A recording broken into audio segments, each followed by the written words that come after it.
All right, all right, all right. Good morning, everybody.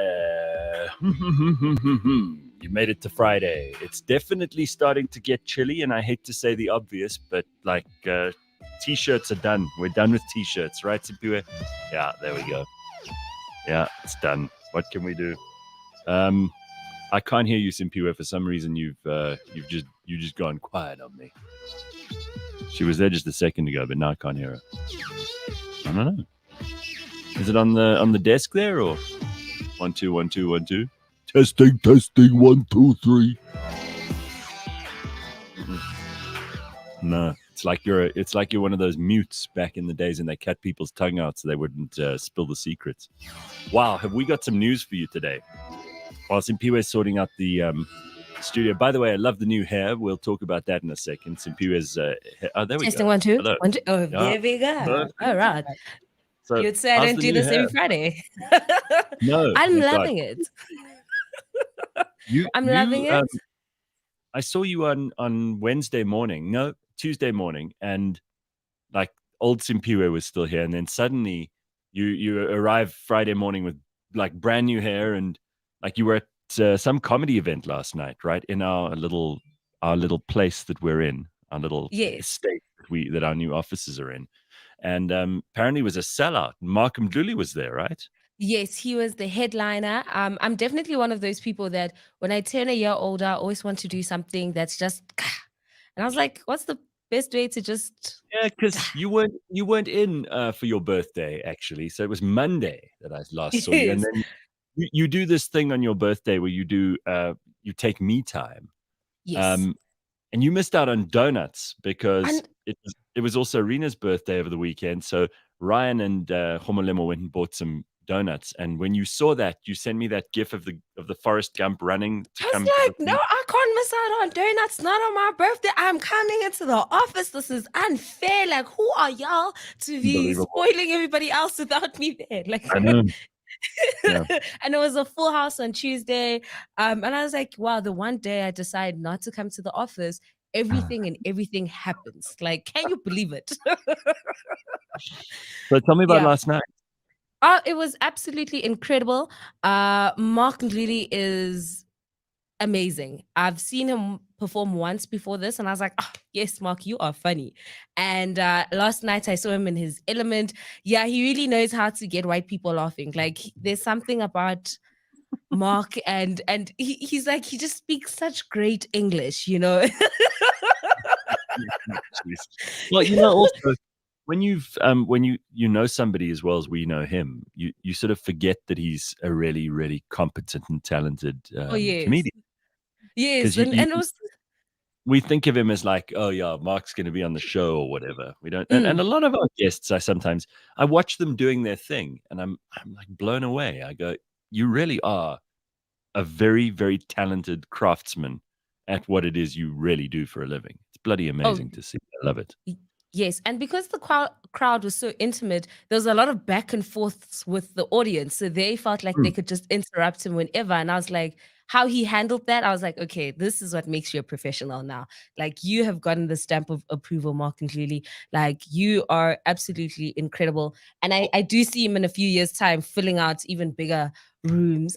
Oh yeah. But I will have to say, because it was like our first time going to the restaurant that's right here, we got like the platter because it was like you bought a ticket and it came with a complimentary drink and some food. And I will have to say the food was absolutely divine. Mhm. So yes, it's another thing. You know, if you want me to go to an event, make sure there's drinks and food, and we'll have an absolute kicker of a time.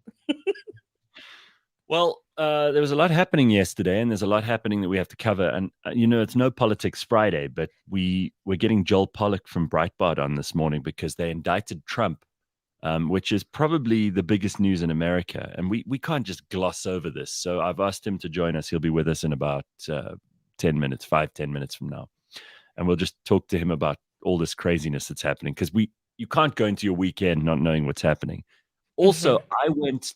I don't know if you've managed to listen to any of the interviews that I did with the incredible advertising legends at Hunt Lascaris who've turned 40 years old. And yesterday they had their big party at their offices. I mean, they took up all the floors in their building, and each floor was a decade going up to the roof. Incredible. I saw, the faces of some of the greatest people in advertising in South Africa there last night. There were people that I haven't seen in years. It was just an incredible coming together. What made it so impressive, I mean, again, just from the outside looking in, because I never worked there, is that they invited everybody who's ever worked there. And there was a woman, as I walked in, this woman had been there for 2 weeks back in 1997, and she Oh. worked there for 2 weeks. Now, let me tell you, I don't even go to school reunions, okay? So for me, this was mind-blowing. The fact that people would want to be there to mark this important day, their important birthday, that she would come for, a party that really she'd only been part of an organization for 2 weeks back in 97. Just blew my mind. And it was really beautiful. I mean, there were probably about 600 or 700 people there, and everybody dressed up. It was superb. So I'll put some of those pictures up a little bit later on. We've got so much to talk about today. We also got the ex-host of the YFM Breakfast Show is going to be joining us this morning. They call him Malume, but he's DJ Ankletap. He'll be talking to us just after 7 this morning. We also got Ben joining us a bit later, which is great. So we've got loads of stuff to get to. I don't want to bugger around this morning. I don't want to waste any time. Here is what Trump said this morning in light of what's just happened. So this is not a small story because, unfortunately in politics, a lot of people who act with the intention of creating X end up creating Y. So unintended consequences here may be a very big part of what happens next. But here is the statement from Donald Trump. Remember, this is a former president of the United States. The last time a former president could have been gone after like this was either, if you want to be very liberal about the definition of gone after, you could say Bill Clinton, but that was during his term. And then afterwards, it kind of just dissolved and disappeared. And then Richard Nixon, who, with the Watergate scandal, long before either of us, Simphiwe, were born, this was a thing that had really rocked America to its core. And here's what Trump says as a former president. He goes, "This is political persecution and election interference at the highest level in history. From the time I came down the golden escalator at Trump Tower," he always has it's just me, right? Anyway, he goes, gotta love this guy. He said, "Even before I was sworn in as president, the radical left Democrats, the enemy of hardworking men and women of this country, have been engaged in a witch hunt to destroy the Make America Great Again movement. You remember it just like I do. Russia, Russia, Russia. The Mueller hoax. Ukraine, Ukraine, Ukraine. Impeachment hoax 1. Impeachment hoax 2. The illegal and unconstitutional Mar-a-Lago raid. And now this." So big news. And to talk to us about this and explain to us what the hell's going on is none other than Joel Pollack, editor-at-large at Breitbart News. Joel, so good to see you. Thank you for staying up so late to talk to us about this. I bet you haven't gone to sleep, and I bet you don't want to. There's so much news. Well, it's been a difficult day here, I think, for many Americans. We saw this coming about a week ago when Trump said he was likely to be indicted, but I think the day it happens is still quite shocking. He's the first U.S. president ever to be indicted. And it's not for anything. I mean, we got to say, like, we weren't sure whether this would actually happen and whether or not Trump was making a big mountain out of a molehill, because he's good at doing that as well, right?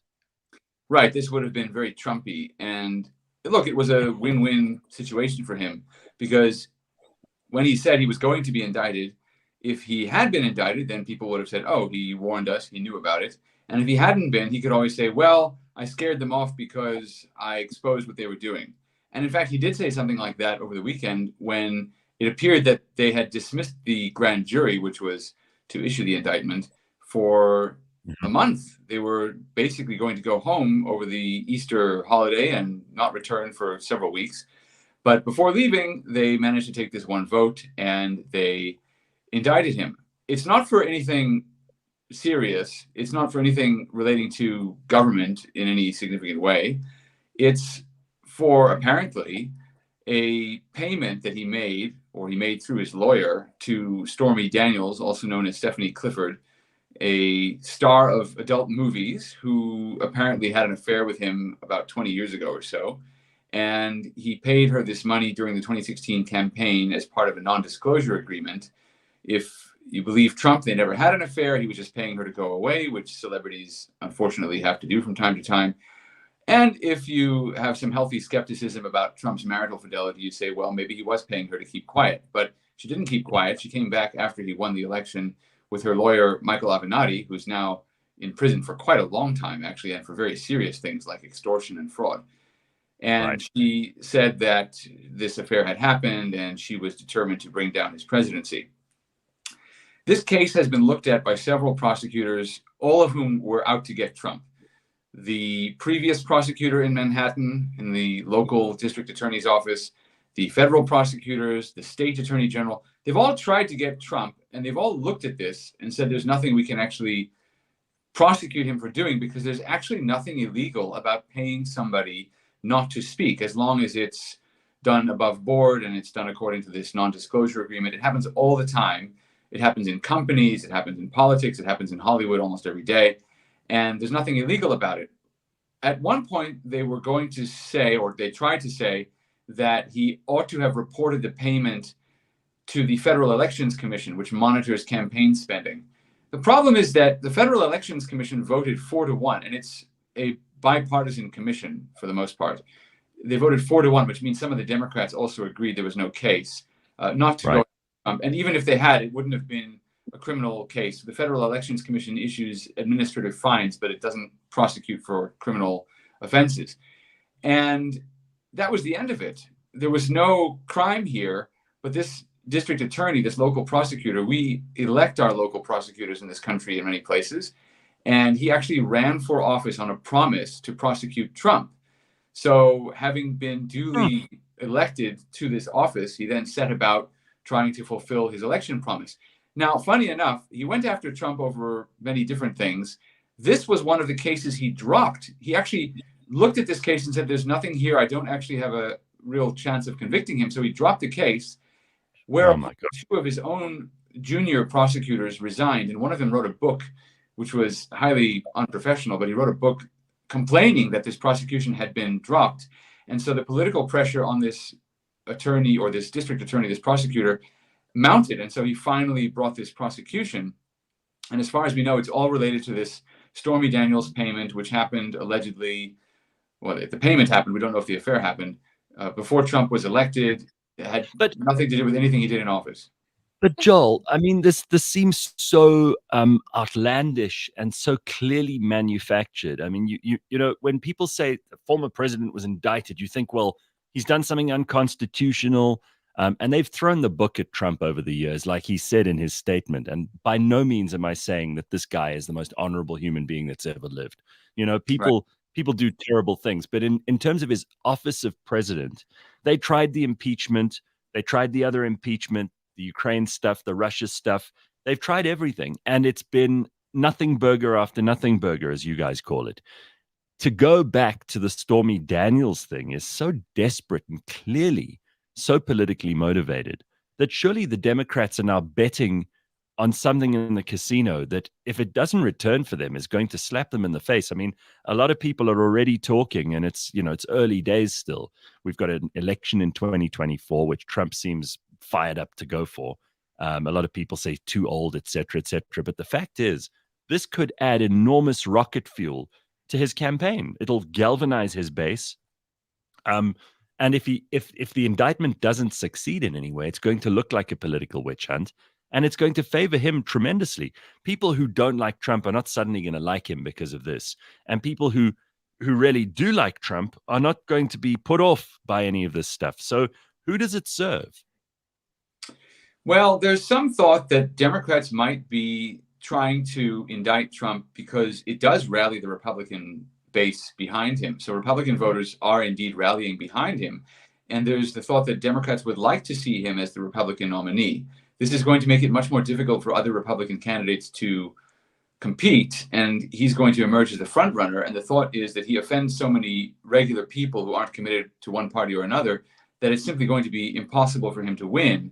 And so maybe there's even some strategy there that go for Trump. You either knock him out of the race, in which case he can't become president anyway, and you get some Republican candidate who doesn't attract the same level or intensity of support, or he becomes the nominee and you get all this intense support on the Republican side, but you get even more Democrats and independent voters coming out to vote against him. But either way, it's a kind of interference with the election. And it's troubling because the charges are so flimsy. I think it would be much more difficult to offend as many people as this prosecution is offending if he had done something real, or if this was about something real. The Democrats, who were a little bit publicly at least worried about this case, were trying to point to some of the other cases that Trump is being investigated for. In Georgia, this investigation for his role in claims of election fraud, that was a little bit undone when the jury forewoman went on a kind of media tour, which is highly irregular, and it made it look like the entire thing was political. But those who've looked at that case say that there's a bit more substance to it.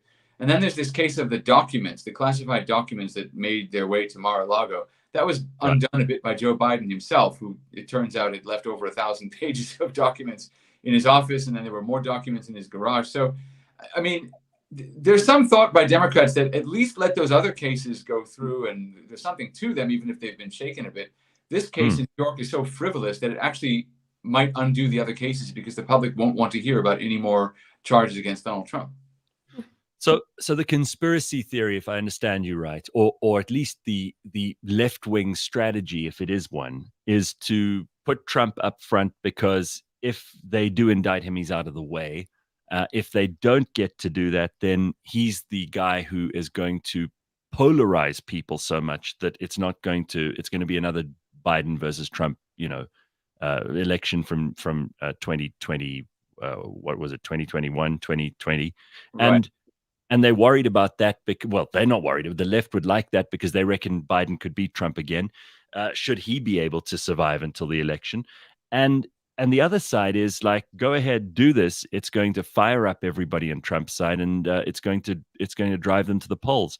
I mean, it seems like a very high stakes game either way, because Americans at the moment must be deeply disenchanted with what they see their politicians doing, no matter who they support. It just seems like a big Game of Thrones type thing going on here.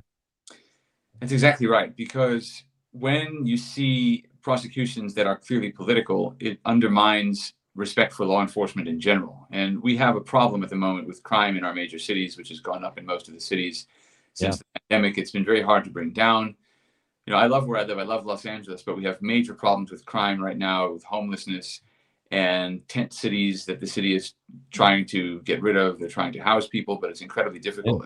I know South Africa has some of the same problems. I was in South Africa recently, and Cape Town has some tents and so on downtown. We have 40,000 people living in tents on the streets of Los Angeles at the moment, which is incredible. So you try to encourage greater respect for the law, but you cannot do it when the prosecution is so political. People just lose their respect for the law. It all starts to seem like a big game. Wow. Can I ask you quickly before you go? I saw that there was another insurrection, in inverted commas, at the Tennessee state capitol. Do you want to just explain what happened there? A bunch of trans people, apparently, and trans rights activists stormed the Tennessee capitol, interrupted a session in the chamber. I mean, this is precisely the stuff that we've been told is anti-democratic. It could ruin the country. It could drive everybody into hiding. The Congress people who on January the 6th had this happen to them are still traumatized. There are commissions of inquiry. God alone knows what. What happened at the Tennessee state capitol? This was a protest against both what they refer to as anti-trans legislation, and also a protest in favor of more gun control. Tennessee is one of the states that has very liberal gun laws. In other words, it's very easy to buy a gun, to carry a gun, to use a gun, and so forth. And it's like that in several conservative states. Here in California, where I live, we have some of the strictest gun controls in the country. But that's a cultural difference between different states. Of course, there was this terrible mass shooting in Nashville, Tennessee. And it was at a Christian school, and the shooter in this case was very unusual. It's very rare to have these mass shootings carried out by women, but this shooter didn't identify as a woman, even though he or she was biologically female. The shooter was transgender and identified as male, and had actually been a student at the school. So somehow the issue of transgender identity is all wound up in the mass shooting and the reason it happened. We don't actually know to what extent that was a motivation, because the police are not releasing the manifesto that the shooter left behind, which is very strange. Usually we have these manifestos out within hours, but there's something that they're evidently worried about in the manifesto. And I think it's probably likely to be some statement of broader intolerance toward Christians, or a statement about transgender people taking up arms. I have to tell you that as someone who supports the right to bear arms, I have no problem with transgender people and gay people and so forth buying legal firearms. I mean, in fact, in 2016, this is now ancient history, but that was a big response by gay conservatives to the Pulse nightclub shooting. There was a shooting in a gay nightclub in Orlando, Florida, carried out by a religious terrorist, an Islamic terrorist. And there were a group of gay people who rallied and said, we want the right to carry weapons. We want to defend ourselves. We don't want to wait for the police anymore. And I actually support that. I think that's fine. But in this case, the trans activists who invaded the Capitol are upset because Tennessee has other laws, by the way, which I disagree with. They passed a law recently to ban public drag shows if children are present. Now, I think that's probably a violation of freedom of speech, so I'm against it. It may even be a violation of other rights. But there's this movement right now in conservative America to try to keep transgender ideology away from children, where it seems to be coming into schools in a very deliberate way by activists and so forth. So that's a whole separate issue. They invaded the Capitol and they did a lot of controversial things. They didn't just disrupt the legislative process, but they staged a die-in where they pretended to die and they lay on the floor. And this is in pursuit of the idea that transgender people are vulnerable and are likely to be victims of violence. But it was incredibly insensitive, because the fact is that there were 6 innocent people murdered by a transgender person at a Christian school, and it looked like insensitivity to the victims. They're also trying to describe the shooter as a victim.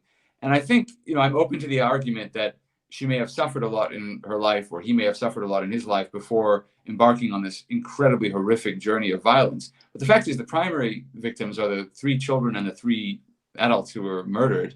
And somehow the transgender movement is determined to take the focus off of those victims and put it on this person as the victim. And again, I'm not, part of the problem is that there's a tendency, and I don't want to fall into that tendency, but there's a tendency to put all of these transgender people into one box. So that something that's done by the activist represents everybody who wants to live a lifestyle as a transgender person, which I don't think is true. I mean, I think, 99% of transgender people just want to live and be left alone.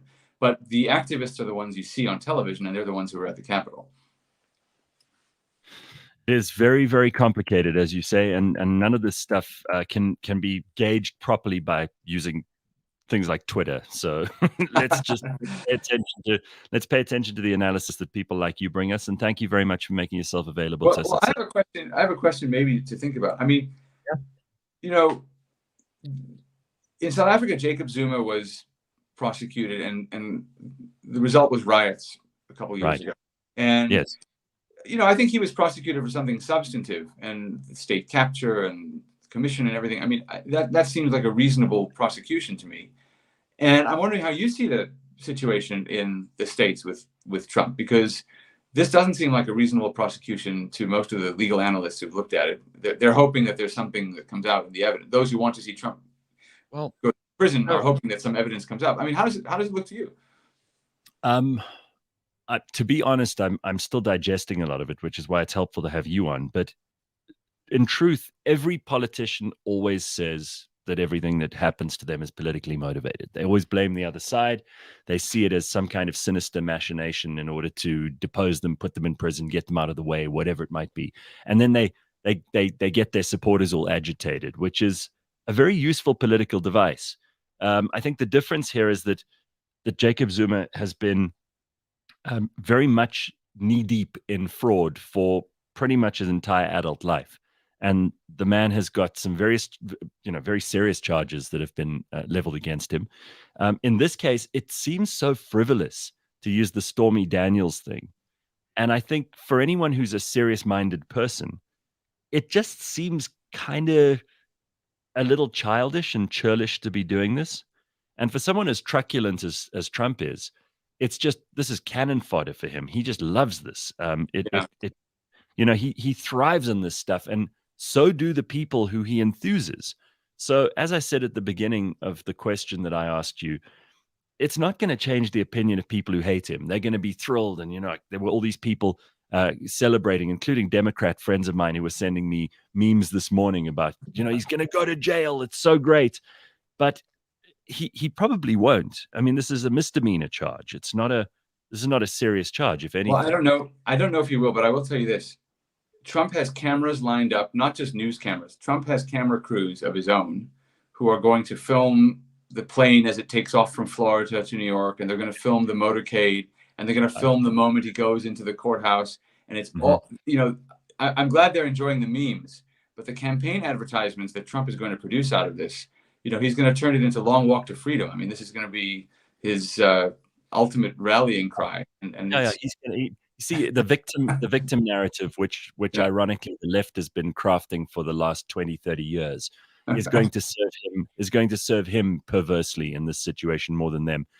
Just one quick question for you. What does this do to other conservatives who consider themselves to be in the race? Because this is going to just push them right out. I mean, we've got primaries still.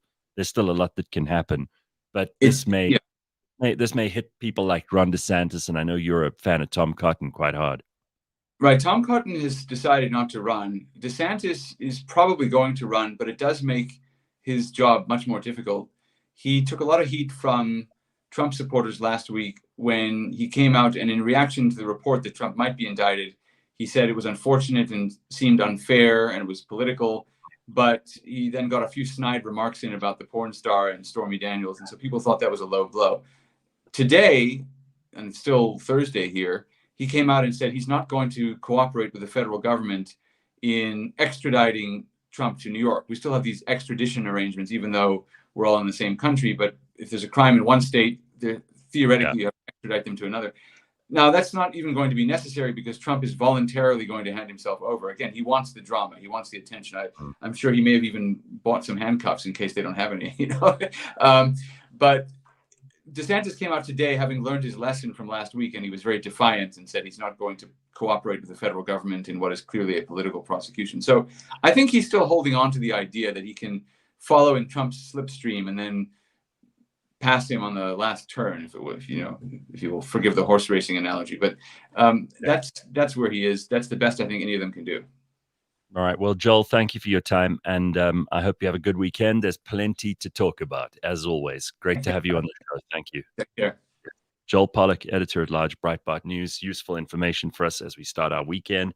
Normally, we don't do any politics on a Friday, but hell, this is big news. So no reason not to talk to someone who's actually knowledgeable about these things. Give us a very kind of unbiased point of view on how things may develop from here.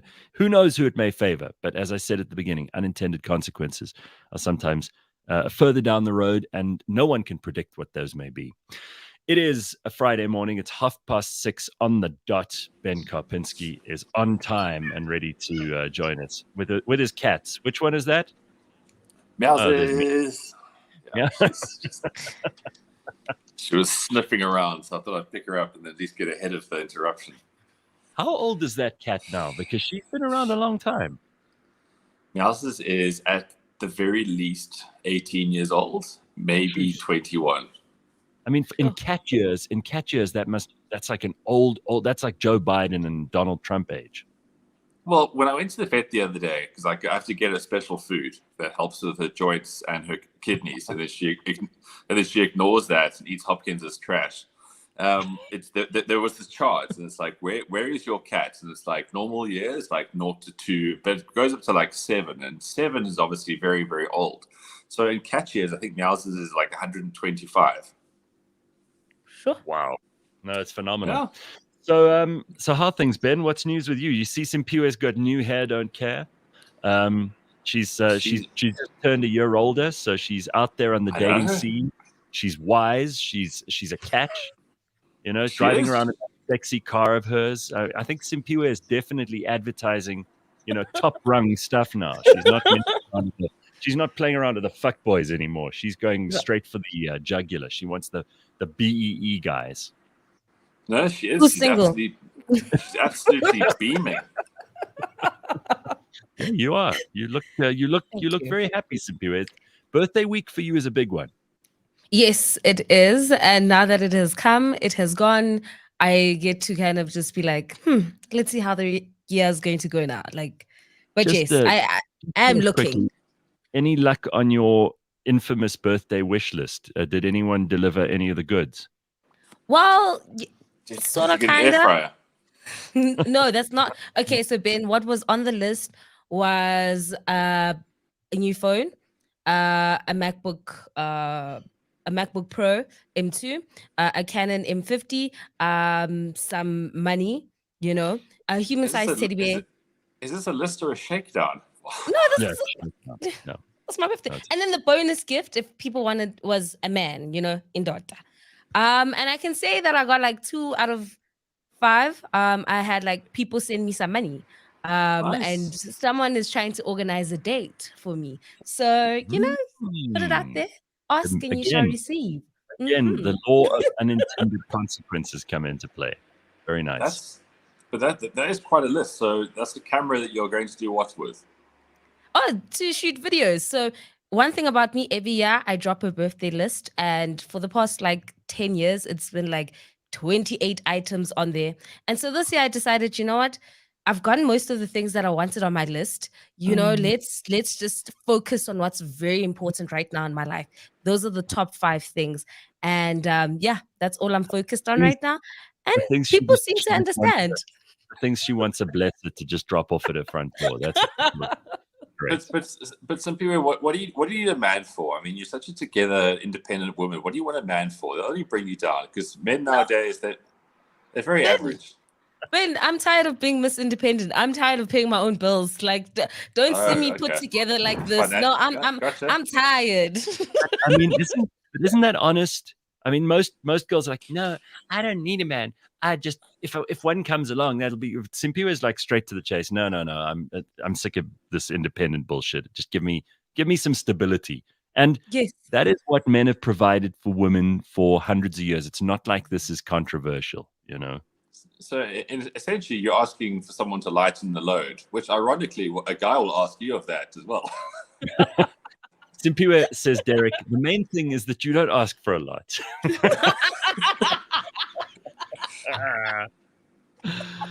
Oh, man. All right, listen. A couple of things I just want to quickly refer to here, because this is kind of interesting too, is that when most people have a birthday, they go through some kind of crisis. Simphiwe is one of those lucky people who she loves her birthday. She embraces it with both hands, and she gets a thrill out of it. She even takes the day off of work and like treats herself to either a solo lunch or she goes with family or friends or whatever. And now I think, Ben, you and I probably have the opposite approach. I don't make a big fuss of my birthday at all. I don't like drawing attention to it. I actually get grumpy around my birthday.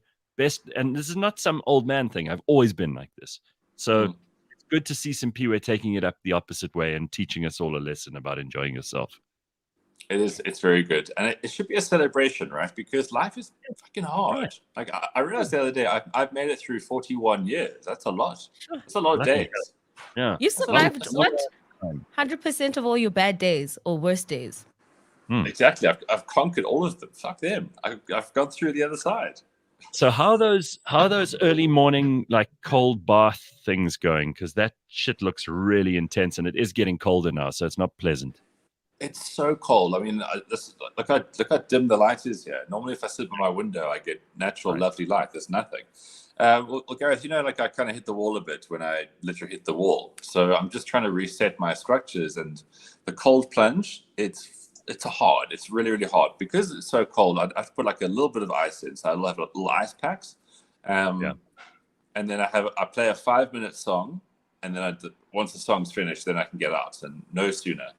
But it really is just, it invigorates the mind so much. Like this week in particular, I felt super smart again because I went through a period where I was feeling a bit dull. How hard is it to find 5-minute songs? Because they make songs for radio. They used to anyway. And those are about 2.5, 3 minutes, maybe even 4, but never up to 5. Yeah, I've got such a diverse mix of music, being so eclectic and cosmopolitan Is as I gospel in am. the mix? No, the water isn't that cold yet. Okay. Yeah, but it's really cool. Like, you know, I put a post out yesterday on Instagram. Like, I don't want to know the science behind these things. I want to know how it works for me, how it makes me feel. And a lot of people talk about cold plunges nowadays because it's a bit like AI. Everyone has to have an Become opinion very about trendy. it. Yeah. It's the trendy thing to talk about. I was at Yeah, the gym. and, you know, I was at the gym the other day, and I heard these two dudes like, "Yo, you must do the cold plunges. It's bloody amazing. Yo, I'm definitely doing that. There's this guy now who's got this fridge, and he well, it's like a free chest freezer type thing, and he just keeps Yeah. it cold the whole time and jumps in all day long." So, I mean, if you're an absolute extreme athlete, like I know that my fighter friends, they do it for a certain way because they have to physically recover. Their bodies are getting screwed every single day with training. Like, I don't have that level of training, so I don't have that need for recovery. But for me, it's like it makes you so alert and so sharp. And there is that whole contrast, right? You got to go through pain to feel the ecstasy of the after. So every morning you have that, and then the rest of the day, whatever challenges you have, it's like, well, I just, you know, sat in ice for like 5 minutes. I can do this. And my brain is so much sharper. And then when I get to bed, I fall asleep. Like, I literally fall asleep and I'm done within 2-3 minutes. Well, I mean, you're talking a good game here, and so far you haven't given us shit advice, so we'll take you seriously on this one. Listen, the other thing that you mentioned here is AI. And I had lunch with a friend of mine who's moved to New Zealand, and I haven't seen him in a long time. And he moved there with his family. He's got 2 kids. They're now in their teens. He came back to South Africa for a visit, and we caught up yesterday. And we ended up speaking about AI for about, I don't know, half an hour of the hour and a half that we were there. And it's not a boring subject, but it is something everybody seems to be on at the moment. So can we just talk about how this has it changed your life yet, or are you still just playing around with it? Because we've had fun with it on the show, but it's not something I'm taking terribly serious from a work point of view yet. I still use Google a lot, which would be the first thing I thought would have fallen away. But I think maybe that's just down to habits. My needs are of a certain kind. But, you know, like where we are right now, we want to be at the forefront of something. We want to be the first adopters of things because there's benefit, right? There's huge upside.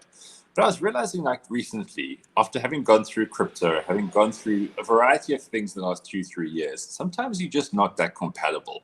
And sometimes things just don't really work with you. And we are always forcing ourselves to try be on the trends of things and work with things. Like, I watch so many videos of how to use AR in a creative space. And a lot of the time, it's just these really annoying guys who don't have dates, but have cameras and editing software, who are forcing this shit on you. It's and then I thought, like, I'm just putting myself in a new media trap, because media makes you excited or fearful of certain things for no reason because they need the attention. Now, it's the same with content producers. They all want to be the first AI content producers. So they have accounts like ChatGPT Sean or some shit like that. And they're spamming, and then like the algorithm for these things is great right now. So everyone's getting that thing, like spam to them. And I just think, like, we've put so much pressure on ourselves to be part of these new things. And yes, AI is incredible, so much so that, you know, apparently Elon and a whole bunch of people are saying it should be halted because it's just progressing too rapidly. So I just think it's funny how this is. That was a big news story yesterday, which only really broke after we'd finished the show. But about, I think it's 1,000 of the world's like most important and powerful tech people, including billionaires and people who own all these platforms. Microsoft, the signatories are Bill Gates, Elon Musk. They never really see eye to eye, but they agree on this, that they're actually writing to governments saying, hey, just be aware of, like, there are significant challenges and dangers ahead with all of this stuff. And he said, just slow down, which is what Warwick is also saying in the comments here. It could become dangerous. So yeah, absolutely. Worth talking about, and definitely you need to know what's going on. But whether or not that's going to change your job or my job or anyone else's job remains to be seen. So let's not panic. You know? I will say, Ben, I'm the opposite of you. So I don't go to Google anymore. I just go straight to like ChatGPT, put it in there. And I've like, it's made my life much more easier. I don't need to think as hard anymore. I'm just like, here it is. And then I'll just followed with Google afterwards. So I would say maybe I'm the early adopter in this case, and I'm loving it. I'm like, this is dope. So is Is that how you compile your birthday list? If you ask ChatGPT, what's the most the easiest thing I can get for the highest value from the lowest lesser? It's very smart. Simphiwe. See, the thing is, like, you are a color buff. You are very sharp. Ben Free Shrugs says you should publish a book on Ben's fads: cold morning showers 2019 to 20, poo standing up March 2018, etc., etc. Poo standing up. Who made a poo standing up?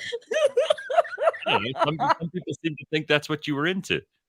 No, I've never taken a poo standing up, but thanks for that. No, like, I mean, cold showers to cold plunges, the same thing. It's not like I'm suddenly putting like tapioca up my asshole in the morning. I mean, Oh man.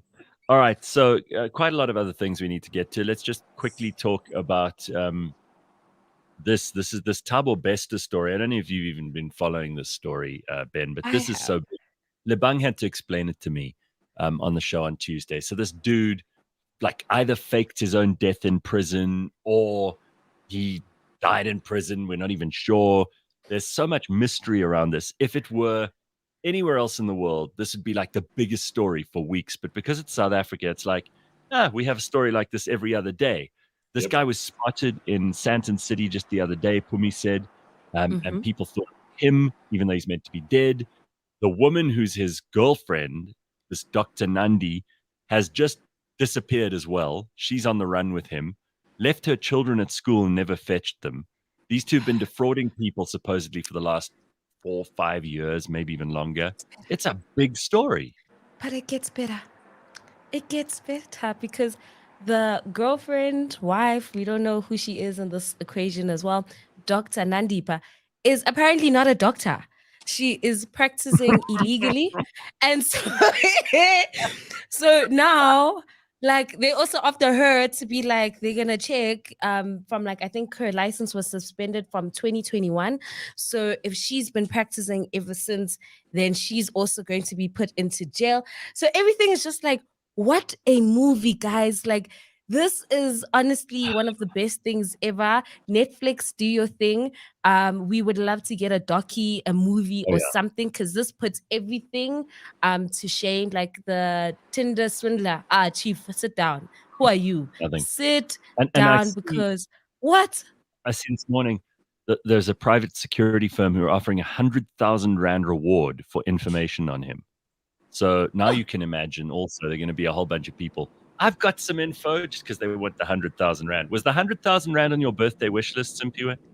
I wish I should have put that on there. I should have actually said I know where Thabo and Dr. Nandipa are. You know, that's what I actually should have put on my birthday list, because what a movie it has been. And how, like, Twitter FBI, how it even started was like, someone's like, yeah, that picture, it does look like him, but I think it is him. And then the brother is the one who actually snitched and was like, because she's been mean to me, let me tell you, let me snitch. And that's how we've actually been, you know, finding out all about this. And I'm just like, this is a story. This is a movie waiting to happen. And I am here for it. Wow. Ben, a lot of people are commenting on that you maybe pooing standing up should be a goal of ours, because Slippery Pickle says it could be the most important skill during the zombie apocalypse. So no, you have to get into a deep squat to make a poo. Guys, you can't keep reinventing things. This is the problem with AI, right? It gives you a reason that all the goalposts have to change. You have to get into a deep squat. You've got to respect the process. Pooing standing up. What next? Eating while running. People do that. These joggers. Peeing while driving. Well, if cyclists take shits while they're riding their bikes. But that's cyclists. We've already given up on them a long time ago. Right. So Tracy says the same security firm that was in charge of the prison where Thabo escaped. You can't make this up. And then they still have a contract to guard the prison until 2026. Yeah, it's just, I mean, this is just wild. Isn't that company a British company that guards that prison or runs that prison? I think it's G4S, G4 Security. Oh. Guys, that's what it's they're and how in some... Yes, and how they made millions from scamming people from property. So they hosted like a woman in property event, and how like businesswomen actually invested in this thing just to find out that they're being scammed by Dr. Nandipa. It's crazy the lengths Well, that they actually have went to just make a couple of millions, and they were actually succeeding. That's the scary part. Like, had it not been for that picture, like in Sanson, we were never going to know about this ever. Well, I mean, there's another interesting story that's linked to this. You talk about these scammers doing like a women's event. Listen, all this diversity and inclusion stuff is just such a trap. Even Warren Buffett came out yesterday. He's one of the most successful people in investment history, if not the most successful. This guy knows how businesses work. He knows which businesses to put money into. He's made an absolute fortune. He's also one of the world's biggest philanthropists. And he's an Sound old man. fundamentals. I mean, he's a wise old guy. This is, if we need to listen to anyone when it comes to business advice, it should be him, right? He says this diversity and inclusion bullshit, he said, is a complete distraction. It doesn't add any value to the bottom line. And he says we mustn't even pay any attention to it. Now, that comes from Warren Buffett. So I'd like to just put that on the front page of every business that is busy taking this stuff way too seriously. That here's a man who knows what he's talking about saying, actually, you're just full of shit. So I don't know whether you agree with that or not, but I think it's great. No, I agree with a lot of businesses aren't focused on bottom line. They're focused on diversity. Like they literally Correct. are focused on that. They're not actually focused. Whereas Warren's got shareholders and he's got a board and all these kind of things. So he doesn't have the luxury of going on these sort of tangents. He wants bottom line and everyone involved to get the most. He's also, But he's been around every block because he owns every block. I know we're rushing through a bunch of stuff this morning, and if you've got anything you want to add, you can do so in the comments. You can also call us on 07. What is it? What's the number? 0832955769. I'll put it up on the screen. 0832955769. You can give us a call and tell us what you're up to this morning and what you've got planned for the weekend, any exciting and fun things. We want to hear from you.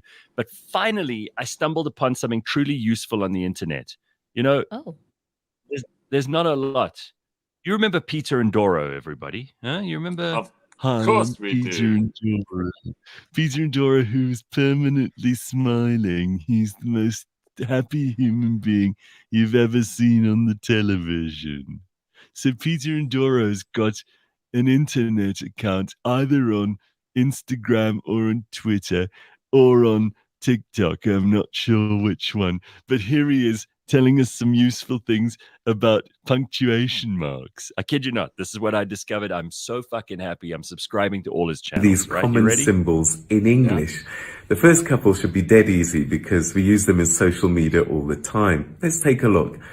This first one is hash or hashtag, but it can also mean pound or number. This next one, well, that's an @ sign. And it has its origins in Latin, the word ad, which means to, towards, or at. What about this third one? What's this one called? It's an ampersand, and it's a shortened version of and per se and. What about this one? That's an asterisk, and that comes from an old Greek word asteriskos, which means little star. And this little hat, what's this one called? That's a caret. What about this squiggly line? Isn't that amazing? Peter, you can't go all the way. They just go carrots. What's the carrot thing? Is it Latin? I know, right? Is it short for Consistency is important. I was also like, I'm learning something new. Peter, I want you to subscribe. I don't want to like shortcut Peter and Doro here. For those people who truly want to know what the other punctuation marks are, you need to go and subscribe to his channel. I mean, isn't this great though? He's actually teaching people shit instead of just mouthing off about everything that's going on in the news or doing some stupid dance or dressing up like an idiot. He's actually teaching us things. God bless you, Peter and Doro. Best. He's amazing. Yeah. That is incredible. Every day on social media, you learn things that you should have learned at school. Like I realized that I actually didn't learn much. Like I knew what those were, but I didn't know the origins and whatnot. And I'm like, here is Peter just doing the things. Like, you know what? God bless him. Ladies and gentlemen, this is what you came for this morning. You But didn't know. Peter Indora, I'm- Peter Indora has actually proved the point I was trying to yet fail to make about ChatGPT and AI, is that we are so focused on this future stuff that we are forgetting every basic and everything of actual relevance. Here he is with his ampersands, and I'm a lot Right. more interested in that right now. I'm going to use that. I know these things. You Yeah. should have been more thorough, but I'm going to go to ChatGPT and ask about Carrot, though, because Peter dropped the ball there. Yes, and Jackson says, I miss Peter and Doro. I don't watch TV anymore. So clearly a big fan, stopped watching TV when Peter and Doro went. Isn't that great? That's real support. I like that. And Peter is sounding a lot like Barney. What, the dinosaur? I don't know about that. Kudzai says, who is watching F1 in Australia this weekend? Yeah, I'll watch it. I want to see what Albert Park looks like, because I was there last year, so I get more perspective. Okay. You know, you can actually go and drive your car on that track, because it's just a piece of road around a lake in Melbourne. So, yeah. Okay. All right. Very nice. Fun fact: Peter and Dora style, you can go to Albert Park whenever you want in your own car. Cunning Stunt says, remember that guy on SABC who did the maths? He was incredible. He got me through matric. Yeah, that was yes. William Smith. He was bloody amazing. Oh yeah. So fun fact about him. Last year for like December, my sister went with her family. They went on vacation, and the particular place that they were in, I think they were like in Mpumalanga, was like his family home or something No, like it's that. Neisner. It's in Neisner. Neisner on the heads. Oh wow, okay. But either like there's something about like family something there, right? And just to find out that this guy is actually like super wealthy, or he comes from a well-off, and then he just decided to be a maths teacher just because in jail. Like I was like, I never thought of it. Like I never like what? I thought he was just struggling like all the other teachers, and he just made it big on TV. No. Like No. this man is wealthy. Yeah, basically the Neisner heads, obviously as it enters the lagoon, there's the sea on the other side of them. So the one on the right-hand side, I think it's called Featherbed Nature Reserve or something. That whole thing belongs to his family. And they've been there for generations, as far as I know. I mean, I'm not, you could correct me if I'm wrong. I just want to know if he still has his hands full of pen marks from all those things he used to draw. You probably see him now. He's got like green and blue little blotches and shit. But I still remember one of the funniest things ever was Casper de Vries doing a sketch about So that. good. So With good. The fucking palette. It's on the internet somewhere. It's so funny. Yeah, that's superb. Casper at his very best. Yeah. All right. Hi, Ben. What is your view of John Jones now? Who's John Jones? John Jones is the greatest fighter on earth. If we were to send a person into the galaxy to go and fight other people, John Jones would be the human. It's a shame because, so Gareth, this guy's never been beaten. The only loss he has in the UFC is because the referee deemed that he was beating this guy up too much and hit him in the back of the head.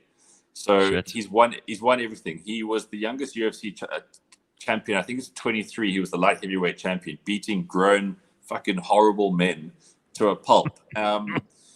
He's a genetic anomaly, him and his family. He's got two brothers. I think they both play in the NFL. They're just the absolute specimens. And he's translated that into being the best fighter of all time. He came back after a 2-3 year sort of break. He literally got into the cage against this guy, looked at him like a python looks at a mouse, and just submitted him in a minute. And this guy had no moves whatsoever.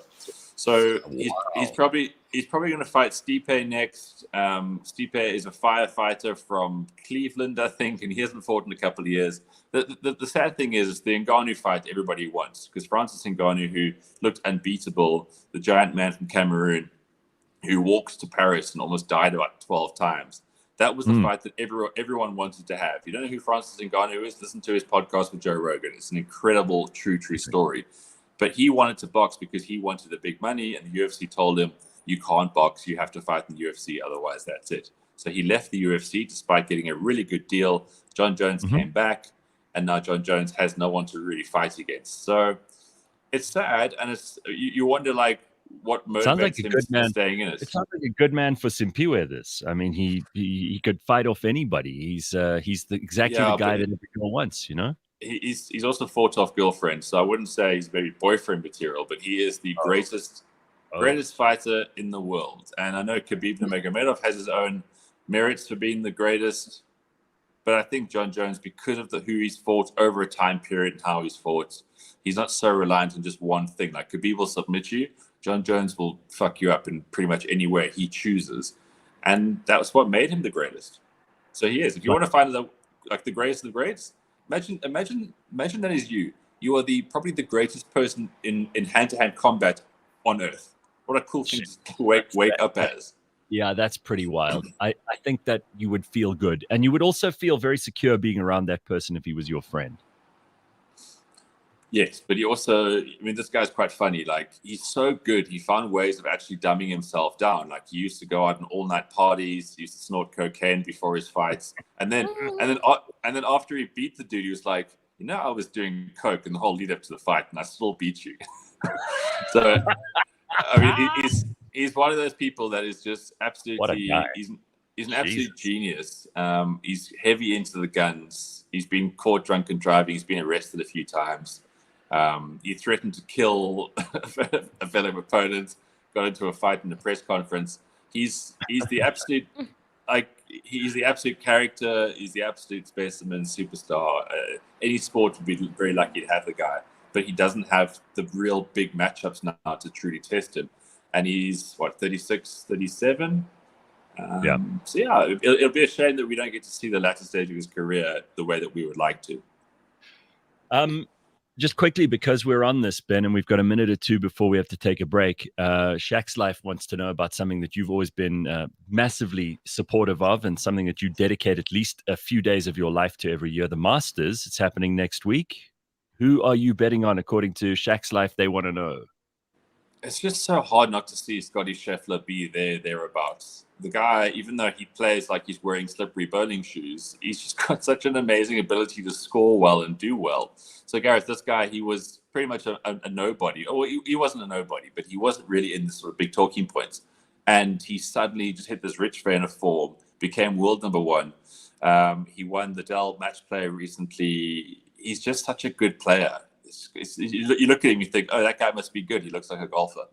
I can't see anything past him, really. I know it's a very boring answer because I'm choosing the world number one. But somebody says here that Gary Player is getting so old that he apparently said the Masters is only the fourth biggest tournament. Is that right? Is Gary wrong? Could he possibly be? The Masters have banned Gary's family from the property. They said if their sons ever set foot in the property again, there will be police action and trouble. So I think he's kind of fallen out with the Masters because the Masters is top two at worst. It's the top two at worst. There's so much tradition. And Gary's like, it's not the oldest. It's got a long way to catch up. Since the 1930s, it has been an icon of the sport. I've gone on about the Masters a lot because it's so special. But the thing about Gary is because he has to still make money for his entire family, who never really amounted to too much on a career level, he flip-flops with whoever pays him stuff. So, I don't know. There might be some sort of benefactor here, but it's very odd how a past champion of the Masters could ever say anything bad about it. But, unfortunately, Gary is 86 years old and he's given a microphone. I think we're like 1 or 2 years away from Gary saying something that cancels not only him, but all of this country. All right, that's all we got time for in this hour. We've got a little bit more for you, including a special guest later on, DJ Ankletap. But Ben is back for a couple of minutes, and so is Simphiwe in the next hour. Don't go anywhere, cliffcentral.com. And it looks like I just saw like lightning and I heard thunder. It's end of days out in front of me. Right. Okay, so wake up in the rain. It's the best way to wake up. I love it. Don't you? Yeah. Well, it sucks to go out of bed. I'd like to stay in bed. When you hear that rain and you hear the thunder outside, it's just like, ooh, this is nice. All right. Up next in the Auto Trader podcast. What car brand loses the fastest value? What do you think is the brand in South Africa specifically that loses the value the fastest? What car brand loses value the fastest? In South Africa, and I think this is country to country. Yeah, for sure. It depends on the market. And I would say in South Africa, if I had to kind of like look at, I suppose I'm a little bit biased, not biased, but because we look at the data all the time, usually it's the French brands for some reason. Catch us every Monday at 9 a.m. on YouTube and on autotrader.co.za. Hi, I'm Barrett Edelstein. Join me for my podcast, Celeb Savant. Today I'm with Sophie Ellis-Bextor. So right at the moment, I'm at home in London, but after I speak to you, I'm going to pack my bags. 3 of the members of UB40, Earl, Matt, and Jimmy. Well, we're in the middle of a tour at the moment. Career retrospective with actors, singers, and entertainment industry experts every Friday morning at 9 o'clock on cliffcentral.com or wherever you listen to your podcasts.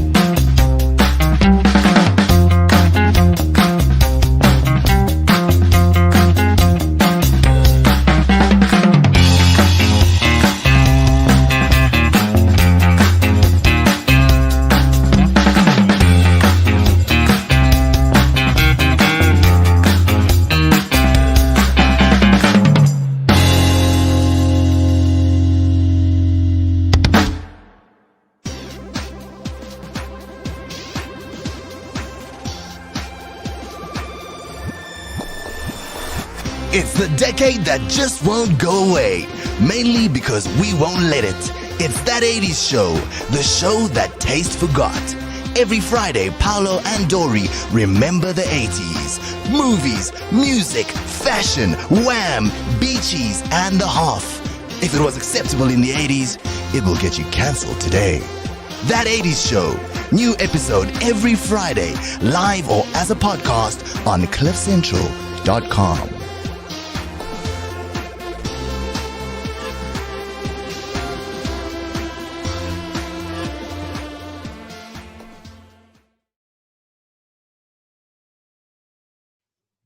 It is a Friday morning. It is the end of another month. April Fool's Day is tomorrow, so don't fall for any of that bullshit because it's just tired and old, right? Nobody. Does anyone take April Fool's Day seriously anymore? Certainly not me. It's ridiculous. Nope. It's like the oldest, dumbest jokes come out on April Fool's Day. Anyway, we've got Ben with us. We've also got Meow. Is that Meows's still, or is that Hopkins? No, Hopkins is out and about, although it's raining. He's probably out with his girlfriend. Rain. Yeah, oh, right. He's got this, okay. He's A got romantic really, walk. He's got this really pretty girlfriend who, cat politics, let's not go into it. You got so defeated. No, well, so I told you when Daniela moved in, she had her cat, right? And this cat bullies the fuck out of Hopkins. But now Hopkins' girlfriend literally stands up for him and then fights Daniela's cats. So this poor guy, I mean, he's the smallest of the building here. He's a petite little cat. And Hopkins' girlfriend has grown up subsequently because she's now like, I don't know, 2-3 years old. And she lays the hammer down against Daniela's cat, who fights Hopkins' cat. In other words, Hopkins is just a bit of a beta male. No, I mean, I think he's a really cool guy. I think he tries hard. But in the animal kingdom, Gareth, size means everything. And Daniela's cat, she's a real big chungus. She's big girl. Very well athletically structured. Ma'am, it's ma'am. She's an absolute sweetheart, but she's also an absolute motherfucker. She wants to fight these cats all day. She's like the John Jones of female cats. Well, we've got to talk about something which I think might be helpful to a lot of us, because I'm still struggling with this despite my advanced age. When you have a bad habit or bad behavior, or you're just stuck in a bit of a rut, I think this is such a useful question. I don't have any answers, but maybe anybody who's listening does, and you can always call us or drop us a message if you want to. We want to hear from you. Like, how do you reset when you are in a bit of a funk? How do you reset if you are doing something that you know you shouldn't do, if you're eating things you shouldn't eat, if you're behaving a certain way that you just don't, it's not good for you?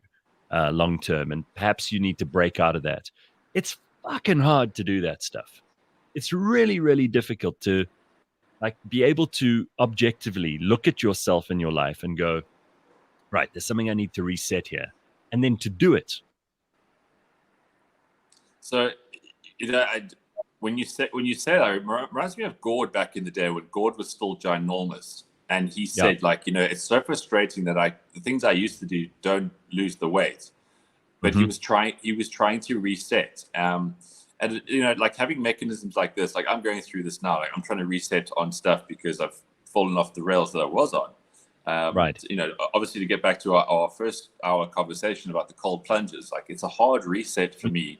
That there's absolutely no option. It's get in that fucking water. You hate it. It's horrible. It sucks. It's gonna suck. Every day it sucks. But you do that, suddenly everything else becomes easier, and that's like a good reset for me. So people go into like maybe gambling holes. Maybe they get into heavy porn or eating bad or drinking or not exercising. Like you have to have something, some sort of trigger. So for me, it's the early wake up and doing something that's really difficult. That for me, like once I reset that, it's funny how everything else is just so much better and easier. And you go back to old ways because you've had that adversity to kind of reset and smack you metaphorically in the head. Well, I mean, like physical resets are obviously the way to get everything else lined up because physical's the bottom of the pyramid, right? If you can do that, then all the other stuff does kind of fall into place. And I think exercise is an important part of that. But huge. I do think like this thing you mentioned kind of casually there is waking up early. And I honestly think that one of the things that's been good for me, despite the fact that I hate it, is waking up every day for this show really early. Yeah. I can't stand getting out of bed. It's the worst thing. I'm not a morning person, if that kind of thing even exists.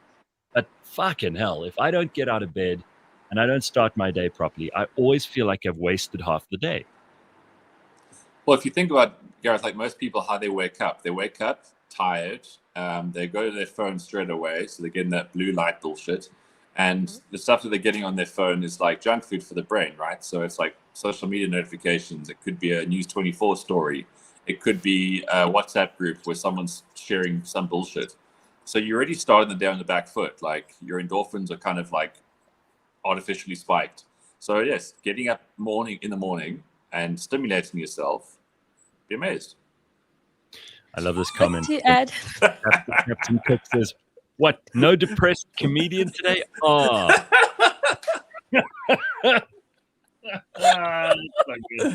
We have. I mean, I was talking to the producers. I was talking to Ryan and Dory in our meeting on Tuesday. I was like, "Listen, I love these comedians, but they all come on here and unburden themselves with their like depression and anxiety. I mean." All of them, with very few exceptions, have come on. And you get comedians on the show. You're like, well, these people make us feel good. They'll make us laugh. It's like a great Friday. Do we go into the K-hole with these people sometimes? Yeah, I would say I think they're on the wrong show. We need to invite them Monday morning, Dr. Hanan, and then they can just let it all out. But to answer your question, Gareth, I think it's also part of like community. There's some people out there, like I know I'm one of those people, I can set a goal, but also it's easier to kind of stick to it when there's also somebody else kind of holding you accountable. And I think that's what a lot of people forget in this reset is getting that accountability partner. And you have to want it more. I mean, no one else can do the work for you. But like even gymming, you tend to stick it out when you have someone that you go to the gym with, because there's days where you're like, oh, I had a bad day. I'm not gonna go. Even though you committed to the goal of getting healthier and fitter, it's not an easy, smooth ride. And having somebody else say, Chief, today we're going, whether it's raining or your body's stiff, that's good, you're doing something right. And they push you a bit more also helps. And I think a lot of people forget that because we live in a me, I'm going through this. So right. And they block off. And we expect everybody else to give a shit about the fact that we're going through something. I mean, this is the wildest thing of all about the internet is that you've got people who have no real relationships. They don't look after themselves. They've got no goals and ambitions. They don't really do anything. They just exist. They eat, they sleep. They masturbate furiously. They eat, they sleep, they masturbate furiously. They take a shit.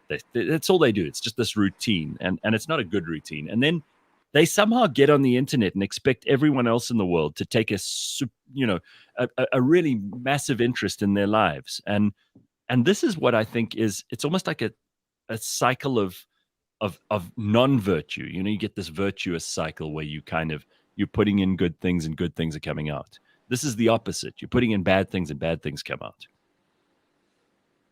I think the one thing I've loved, like growing up, I think it's just like in the Black community, is that there's this, I would say, philosophy that you never stop a wedding. So it doesn't matter what happens. If we're getting married on the 17th of April, whether someone died, whether someone gave birth, whether you are depressed or whatnot, once it's paid and set, you never stop a wedding, because they say life continues to happen. And if you postpone it that day, you'll always postpone it because something happened to somebody else and something happened again. And I think that's a good way to look at it, is that life is continuously happening, but it doesn't mean that you need to stop completely. Like, people are going to carry on with their lives, and you also need to do the same. Yes, you hit a pothole. You were in the dark. You were in the, the basement, as some people would say, but it's life is happening and it's moving, and you can't expect everybody else to stop for you and be like, oh my gosh, Simphiwe, you're going through it. We're gonna just pause and we're not gonna give you a deadline. No, you gotta, life is gonna keep on moving. So you also have to keep on moving. Yeah, you got to keep paying the rent, so to speak. That's why I have huge respect for hookers. They don't ever stop. There can be an economic crisis. There can be huge prosperity. There can be politician X or Y in office. There can be blood on the streets. The hookers keep doing their job. They are completely consistent. I can confirm this because this road right here, basically, if you go down there, turn left after dark, you'll see the makoshas lined up. And it's cold nowadays, and those outfits do not change. Like, it is freezing at the moment, and they'll be out there. They're not giving you the, I've got a sniffly nose, I've got a bit of a cough today. They are out there showing. Yeah. There's a great work ethic to be tapped into there along this road. More people should take a leaf out of their books. All right, Ben, enjoy the rest of your weekend. All right, all the best. See you next week. All right, there we go. There's Ben Karpinski, everybody. Now, there's quite a lot going on at this time of year in respect of radio. This is always when radio contracts are renewed, and people are put on shows, taken off shows, they leave, it's a whole, this is like crunch time. So if you know anybody who works in the radio business, just be nice to them over the next couple of days, because you never know what the hell they're going through. And I can say this for a fact, because I know what assholes management are at these radio stations. They're the worst people you'll ever meet in your life. They know nothing. They add no value. They are like bureaucrats, only less effective. And very few of them have ever been able to achieve anything. And then they always take the credit when the talent does the job of bringing in audience. And they never take the blame when things don't go right. So just want to say right up front, we should actually reevaluate management at this time of year when it comes to broadcasting, not the talent. But anyway, we got a guy on now who is well known to his audience as Malume. He is the ex-host of the YFM breakfast show, DJ Ankletap. And that's a name that he got at high school because he was born with a club foot. That's a whole other story we got to talk to him about. He had many operations over the years to his feet. So whenever he played sport, the other kids used to say, they'd call him Ankletap, right? And he's the first white guy to single-handedly man a primetime slot at what is generally known as Gauteng's leading urban black youth radio station, YFM, a station that's got an incredible reputation and has always had, and continues to be cool. But this guy is no longer there anymore. He also co-hosted alongside someone we know well, Candice Kardashian, who's up to Metro FM. She actually sent me a message over the last weekend, to say she got this news, or it could have been during this week. I was like, wow, this is pretty cool for her. Ankletap, how you doing, dude? What's up, guys? What's up, Gareth? Nice to see you, man. Good to actually. I don't think we. You want to do program manager shuffles in April. I think we should actually fucking do that. And no one. And you know what the funny thing is? No one will care because all of them are the same. They're all as bad as each other. Fair enough. So listen, have we ever actually met? Because everybody thinks everyone in radio knows everybody in radio, and I don't think we have. We have actually met. We met once but it wasn't anything to do with radio. It was like a Discovery. I think it was an event at Discovery, and you were there emceeing, and like CEOs were cycling their asses off and for money. But yeah, I think it was that one time that we met. Well, you know what? I'm so useless at this shit that I always say, "Oh, well, we've never met before," and then find out later that we have. I'm useless. Sorry. I don't even know it's what okay. I did. You were co-hosting with Somizi, so I'm not too sure you remember much from that day. Yeah, that's pretty true too. So listen, dude, YFM, what's the story here? Because you have been there for 12 years. That's like a big chapter of your life. And is it a decision you made, or is it a decision they made, or is it something that you just thought it's time to move on? Both of you, what happened here? Well, I mean, to tell you the truth, I think it's a bit of both, because when I first joined the station, I had this crazy idea where I said to them I was going to do 12 years. I said, I want to take someone from like grade 1 to matric. And in the early years, I used to be like, I'm going to be here for 12. I'm going to be here for 12. Which is crazy to think. I mean, I think Fresh did like 9 years. I think even DJ Spoo did 7 or 8 years. So nobody really does 12 years on Y. And then, you know how it is. We get 1 year contract, 1 year contract, 1 year contract. And then after I came back to the breakfast show for my second stint, I said to them, look, man, fucker, I'm done with these 1 year contracts.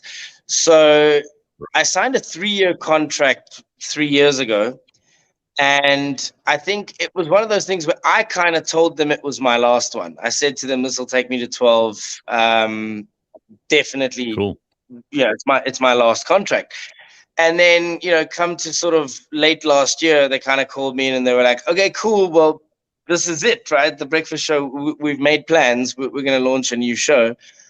At first I was like, what the fuck do you mean? And they were like, no, you said this is your last contract. So I sort of sat back and I thought about it and I was like, okay, at least they're telling me early. They did offer me something else. I'm not going to say what I was offered because there were a couple of expletives that came out my mouth after that.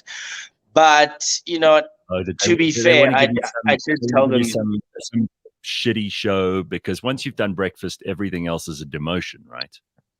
Pretty much. But, you know, I sat back, it took me a couple of days to think about it. And I thought, you know, I told them I was leaving. So, you know, and I told them to make another plan. And I do think that the person that's going to be doing breakfast on Y from Monday has been ready to take on a breakfast show. I think she's phenomenal. So if I was a programs manager, I'd be putting her in. So, you know, I'm happy about that. But I guess that's when I started to spread my wings and see what's out there, which is quite scary after only knowing. I mean, you must understand, I went straight from university. I was a student when I joined Y. So, you know, I don't really know the radio world as well as everybody else in terms of having been to a couple of stations and so that. So I don't want to get too much into like us talking radio, because then I think we'll bore everybody else to death.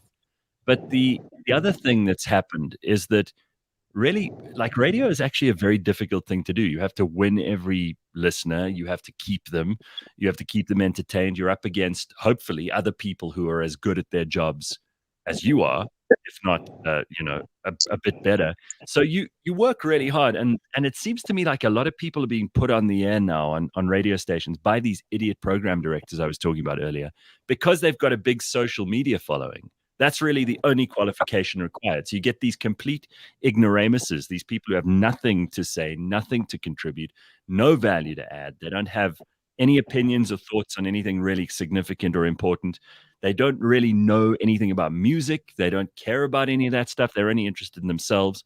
And they get put on because they've got like a couple of 100,000 followers. And that's, you know, the only qualification they need. Do you think that's true, or do you see real talent coming through? I I think it's true, man. I think you can't deny the fact that influencers are getting traditionally what would be seen as massive radio shows, or at least slots for us jocks that we kind of look at and we aspire to. I mean, you can't be doing primetime slots on like fucking national radio and you're an influencer. It is what it is. But at the same time, I don't think radio talent is dead. And I do think there are certain stations and certain programmers that are championing really like good up and coming radio talent.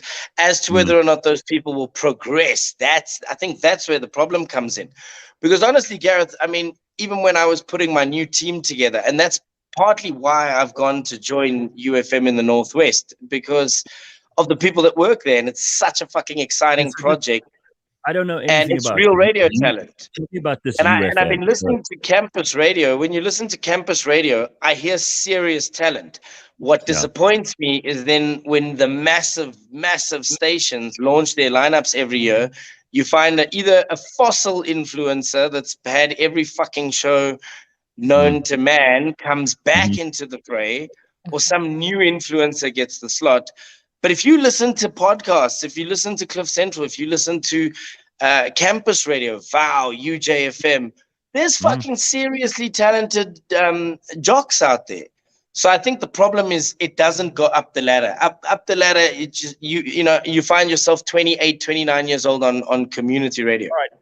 So I want you to tell us about UFM, which is where you're going to be doing your next thing, because I think a lot of people who are not familiar with this, including me, know nothing about the station and why it would be, because it's a big move for them to be able to bring you on. And obviously, they're not a well-known station; they're regional, so it's a different kind of game.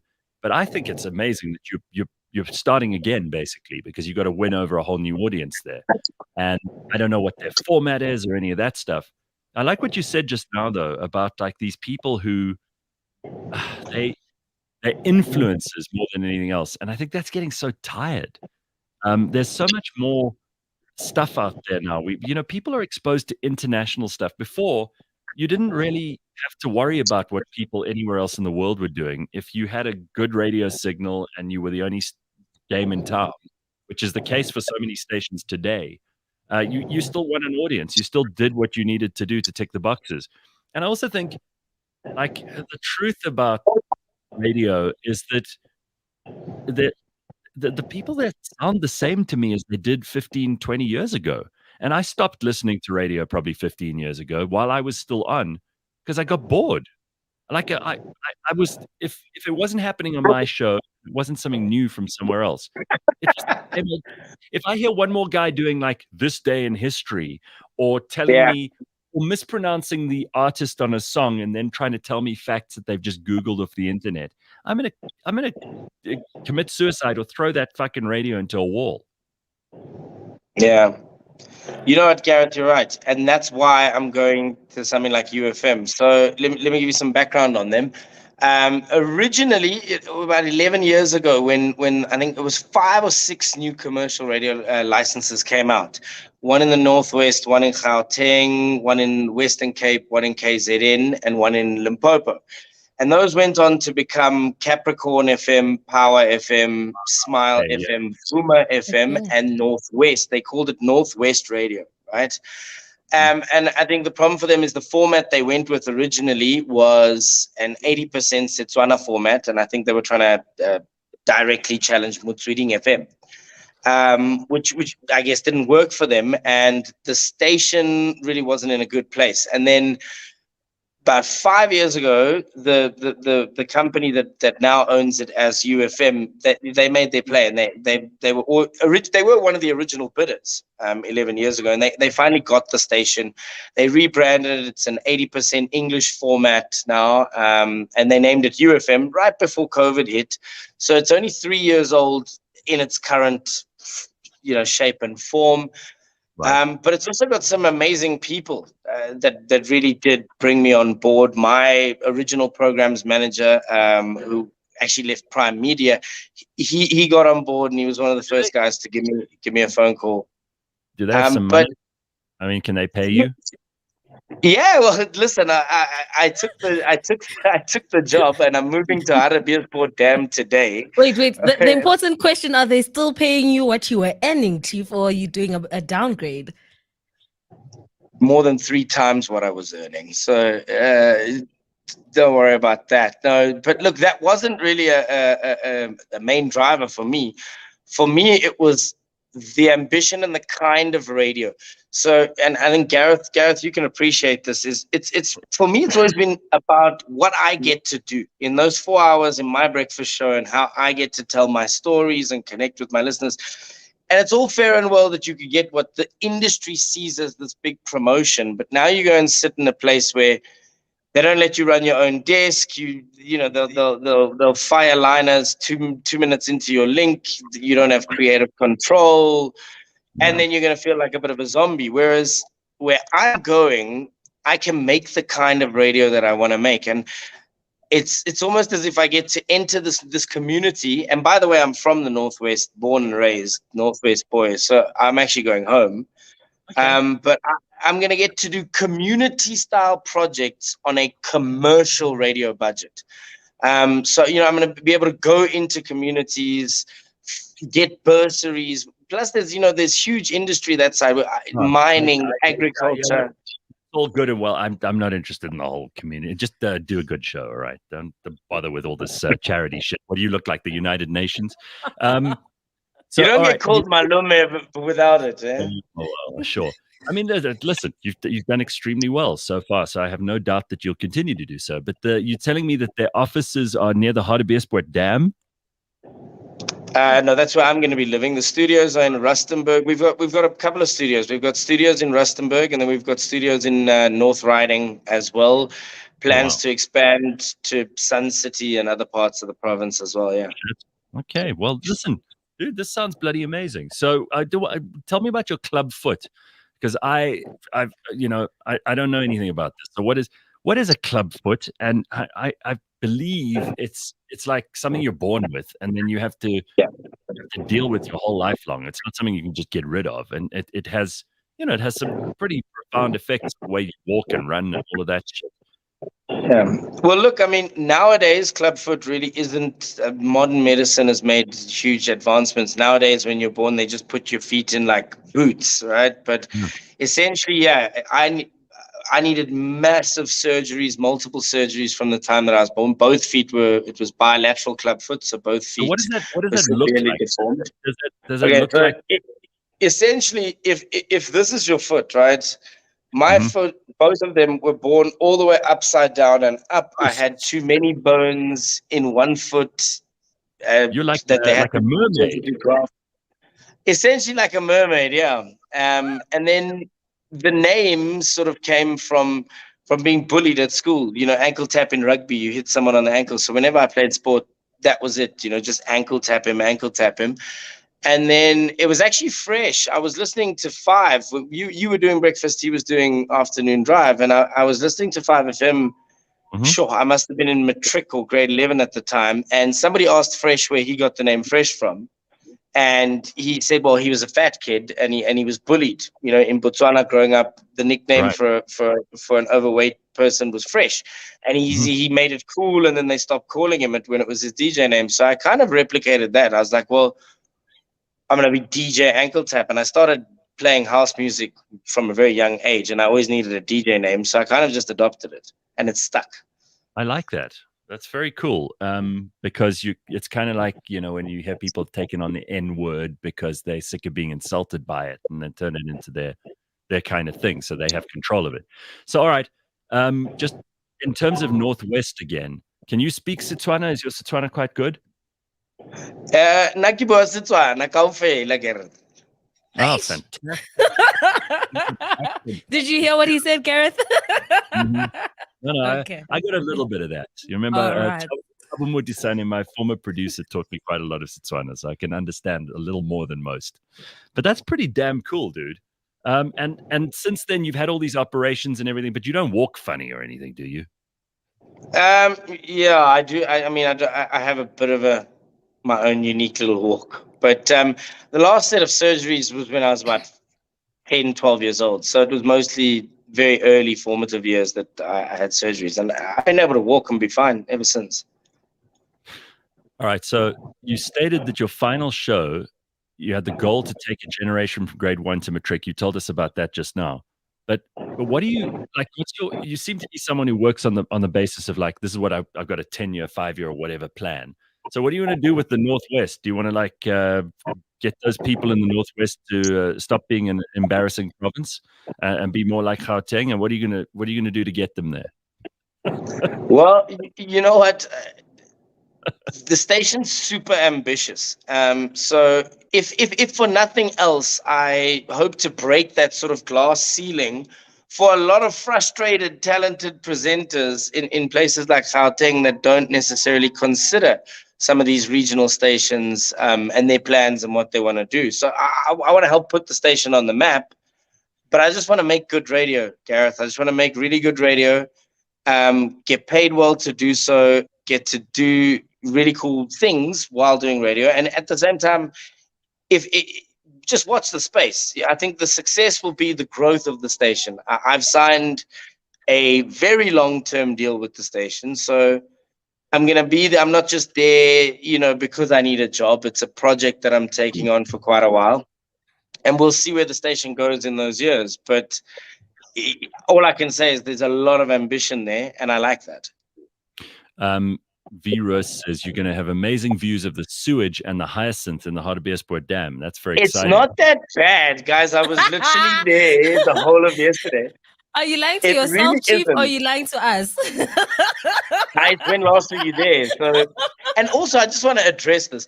The hyacinth issue just started getting press, right?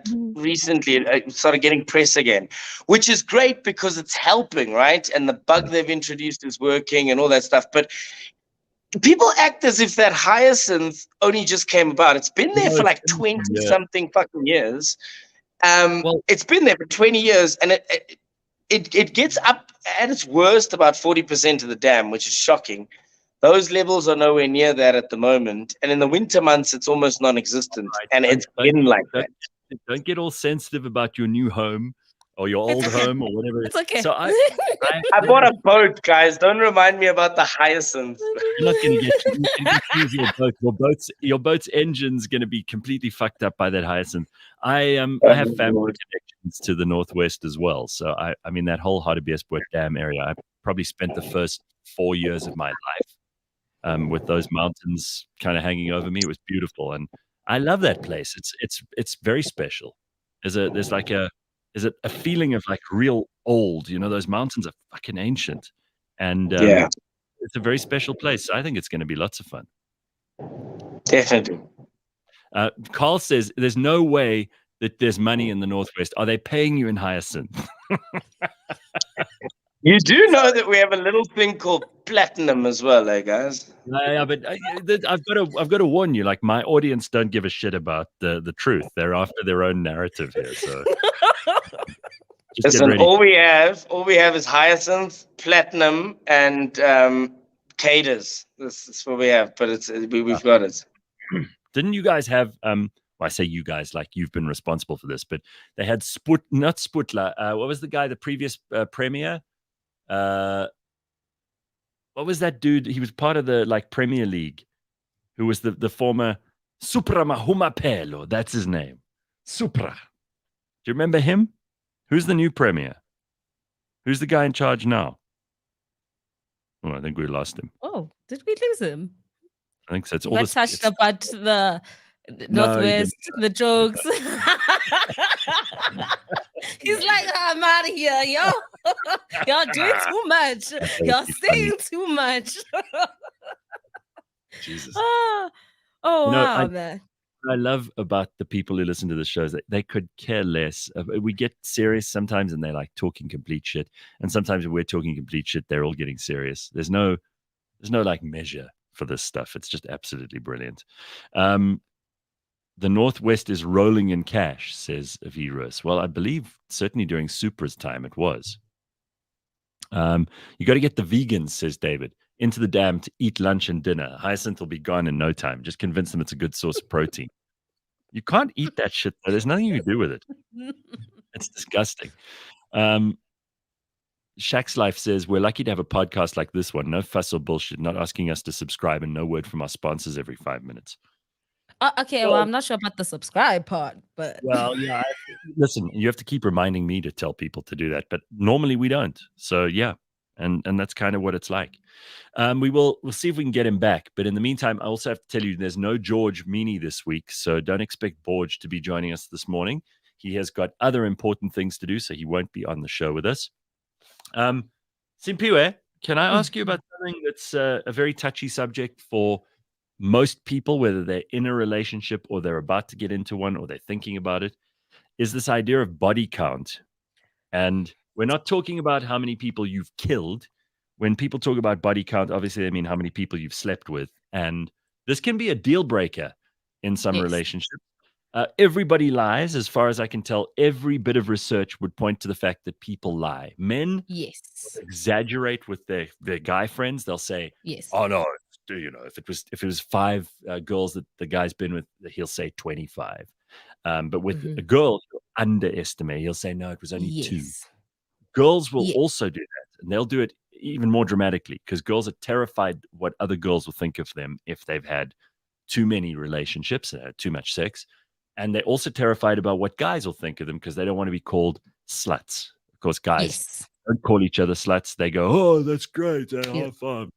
So it's very different behavior. So what is the intel on this? Have you got some research for us? Because previously your research has been up to shit about like the length of your fingers or your size of your tongue. No, really. I feel like I'm sharing, very important information with the masses. And once again, I'm back with like a study that they did with like 200,000 people, 100,000 men, 100,000 women. And in this particular case, they were trying to find out if your name actually can predict how many people you will sleep with or have slept with. So this is typical Simphiwe research. In other words, bullshit. Did you get this off of TikTok or of where does this come from? Wow, journalist never reveals their sources, Gareth. All right, I'll take your Just word know for this is credible stuff. So the average man sleeps with about 5.2 people, right? So that's just the average Joe. And then the average woman sleeps with about 4.2 people. So that's the average. But the people that I'm about to name, right? If you have this name. Hang on a second. This doesn't make any sense. If the number between men and women is different, then who are these guys sleeping with that are the extra one, Gareth, we live in a time where they are they, them, non-binary. So don't ask no questions.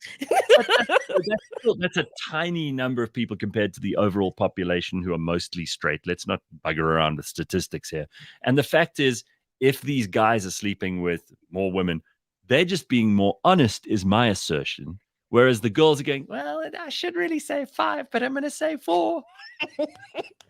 Wow. Bullshit. Let me just share. If you have any of these names, ladies and gentlemen, I think you should just cross your legs and just, shut the door. So coming in 10th place, right?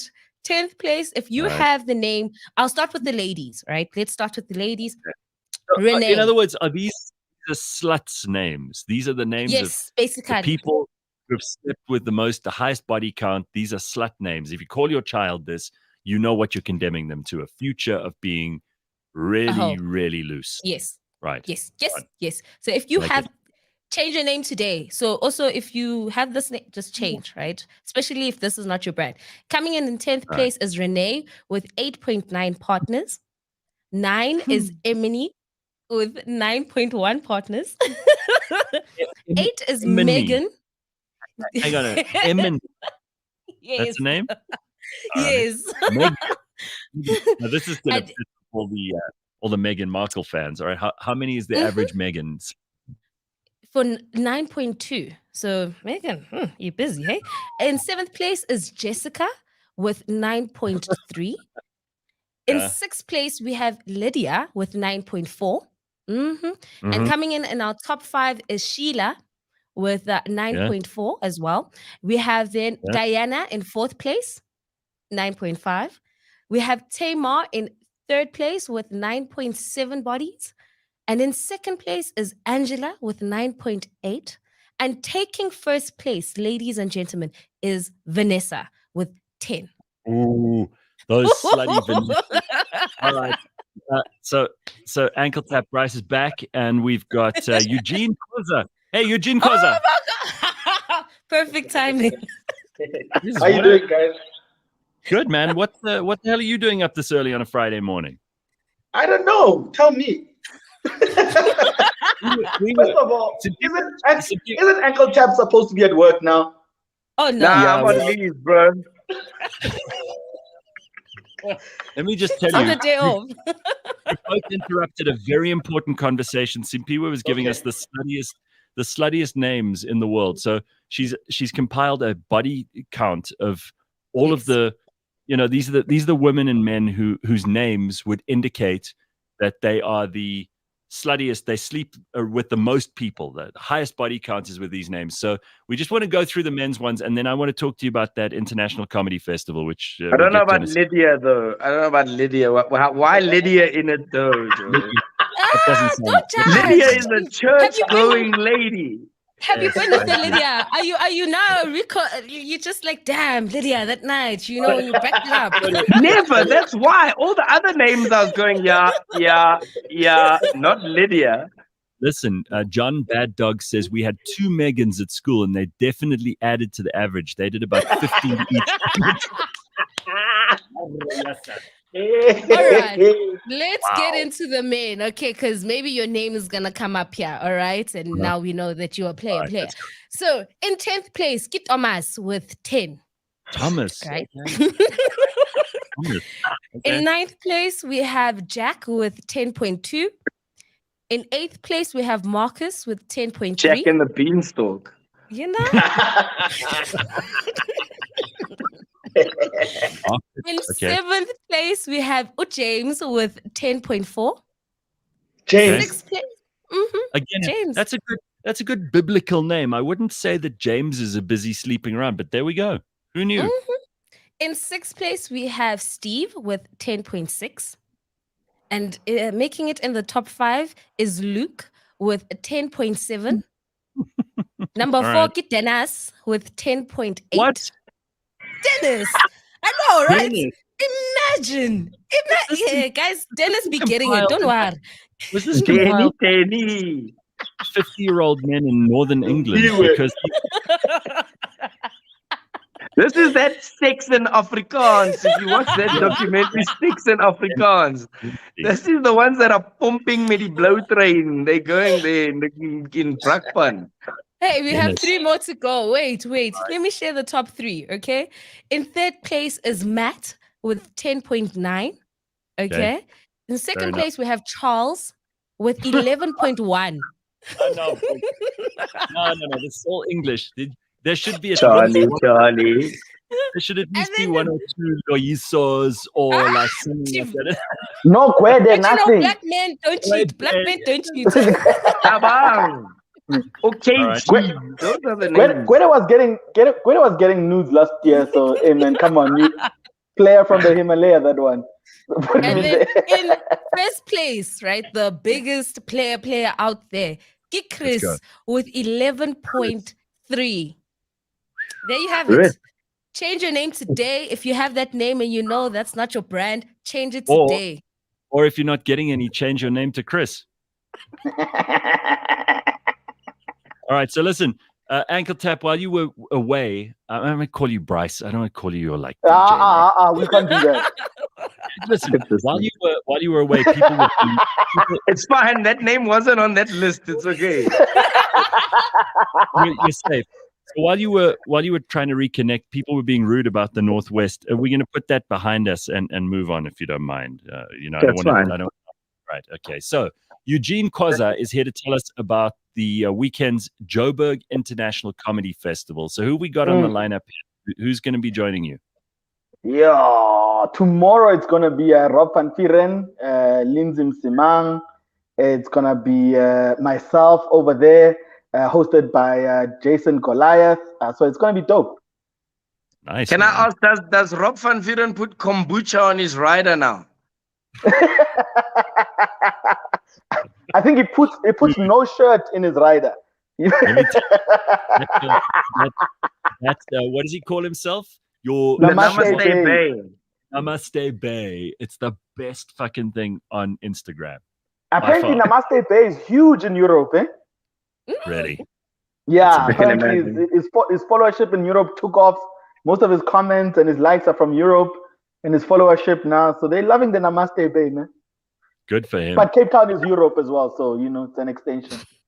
All right, but we've got you said Lihlem Simang, Eugene Khoza obviously is the big crowd here. So I mean, no.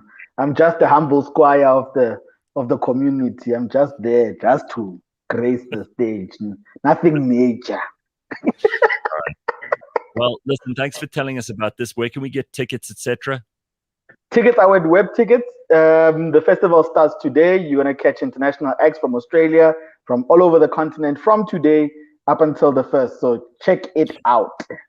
You got Basket Mouth from Nigeria on there. We've had him on the show before a couple of times. He's fantastic. It's also I'm still trying to get to the bottom of the name, though. I don't understand. Yeah, but maybe I'll ask him this weekend. Yeah, well, maybe if you ask him, and then he can try and guess where Ankletap comes from, and if they can figure each other actually, out. Price. Ankletap. He's already explained it to us. You listen to the podcast. We're not going over. I will. All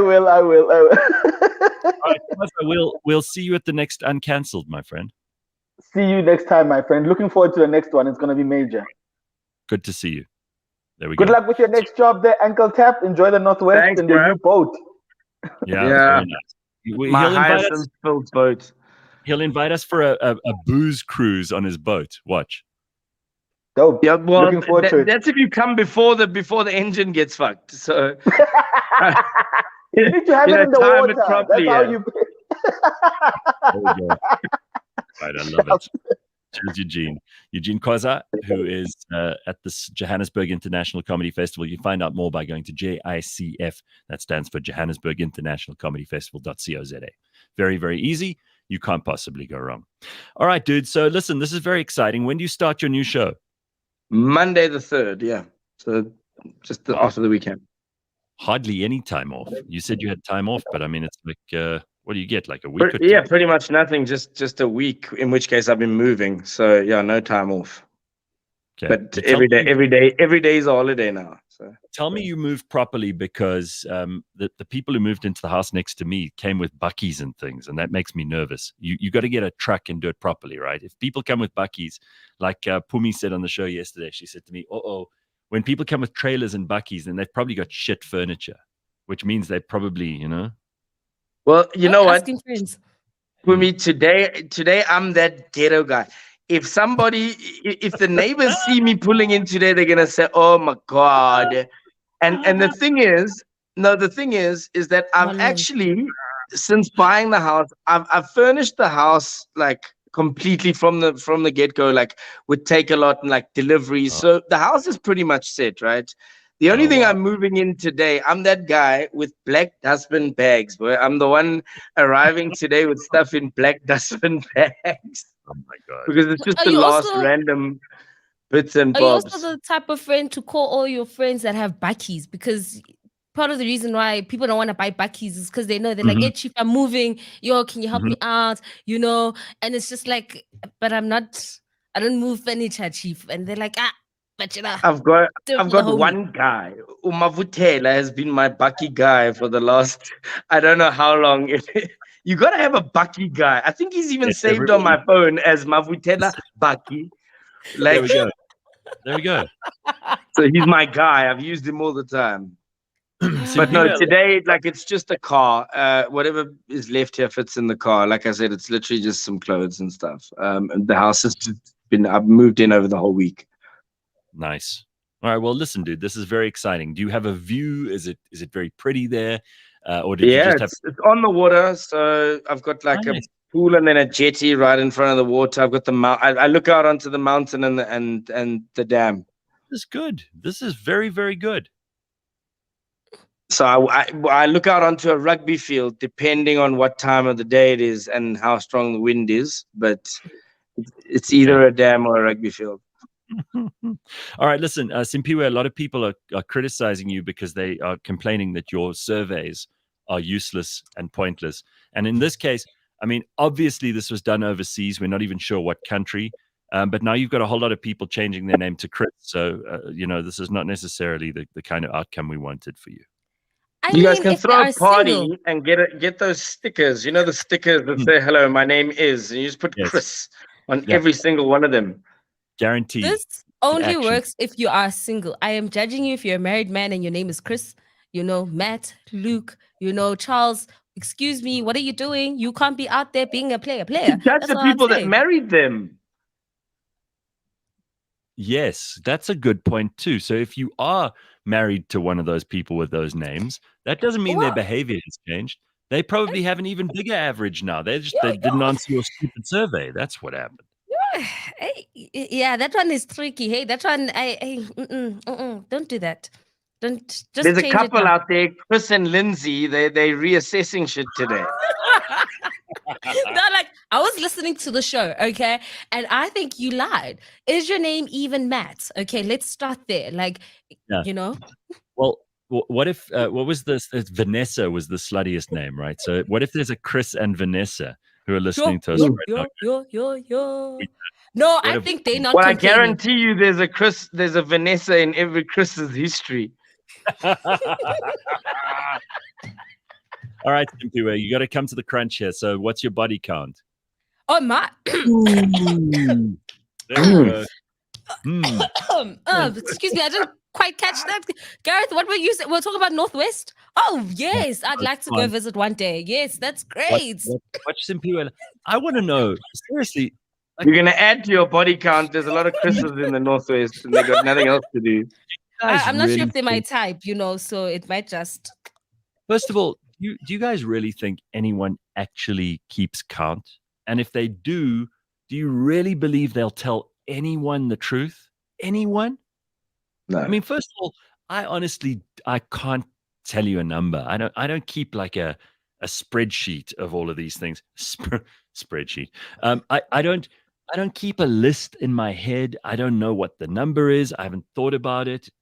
And frankly, I don't even think the number is that interesting. Like, it's about quality, not quantity. I mean, you could have slept with 150 of the most dreadful people in the whole world, and it's gonna impact badly on you. You could have slept with one amazing, incredible person, and you could be everybody's envy. I don't know that it matters so much. Also, I don't think people are honest. I actually have a friend who does a reset every year. So every year he's like, no, I'm a virgin, yeah. It's a new year. That's what I was going to say. I don't know what you're talking about. You said I was busy with Vanessa. Who that? You can keep your count for the year. That's fine. If you say in 2023, what's your number? You say, okay, I can remember that.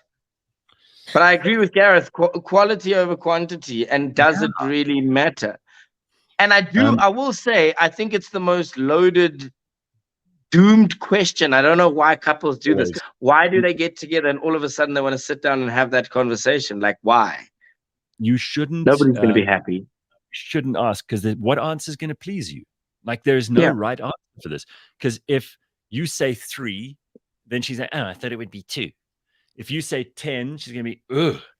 Only 10. But I can tell you why. And if I say 1, baby, it's only you, then they say, what's wrong with this guy? Why you something not good there? But I'll tell you, I think the reason why ladies ask is because they don't want to be with. We all know that guys get the whole player card, but you also don't want to be with someone when you walk down the street. Everyone's like, I've been with him. There's a pride in being exclusive, and you want that for your partner. You also want to be like, you know what? I bagged someone who's not in the streets, but they got some skills. You're going to be in like small town South Africa a lot there in the Northwest, Ankletap. You got to watch yourself because, in small towns, everybody talks about these things. In a place like Joburg, nobody gives a shit because I have one restaurant for Tinder dates, bro. One. So I've got to I have to properly, I have to work it out. Be like, fuck, okay, that corner and then that corner. And then I can't sit at the same table twice. Yeah, this is going to be a challenge. In fact, in small towns like Hartbeespoort, they actually tend to they just keep showing you the same. It's like a carousel. Even if you swipe left, and you're going to see that person every 5 swipes. And I'll tell you something else. Like, no one's going to travel at night to come for a booty call. So you better have prep. Like, you thought about this. You're going to Joburg on this night every couple of days. You know, you got to have a plan. It's called it's called gainful employment and gigs. I've worked it out. Actually, I spoke to an Uber driver the other day. No, I spoke to an Uber driver here in Joburg. I said, "Have you ever had a trip out to Harties? What's that going to cost me?" And he said, "Well, it's going to cost you about $800." So that's all I got to know. If I hit you up on WhatsApp for a booty call and I say I'm sending the Uber now, you are committed, Chief. You must know. You way too committed for my liking. Like, that is team too much. Why are we driving like over an hour for a booty call? Even because even that thing, you know, my you get all second name is dolled up. Chris. Chris. You can't help it. It's in the name. All right, listen, you mad bastards. We've got to wrap this up. Have an awesome Friday, everybody. Be safe. Don't do anything that Ankletap would do. And we will catch up again next week on Monday morning, 6 o'clock. Make sure you don't miss his first show on UFM in the Northwest. And thanks for being on the show this morning, dude. It's good to finally have you join us. It's really cool to talk to you and kind of get to know you. Awesome, man. See you guys soon. Ciao. Have a good weekend. Bye-bye. All right, Simphiwe, cheers. We'll see you on Friday next week. Yep. There we go. Bye-bye. Enjoy the birthday weekend. I hope you got some parties planned. That's all. Oh, yes. I partied last weekend, partied this weekend, and let's go. That's all I can say.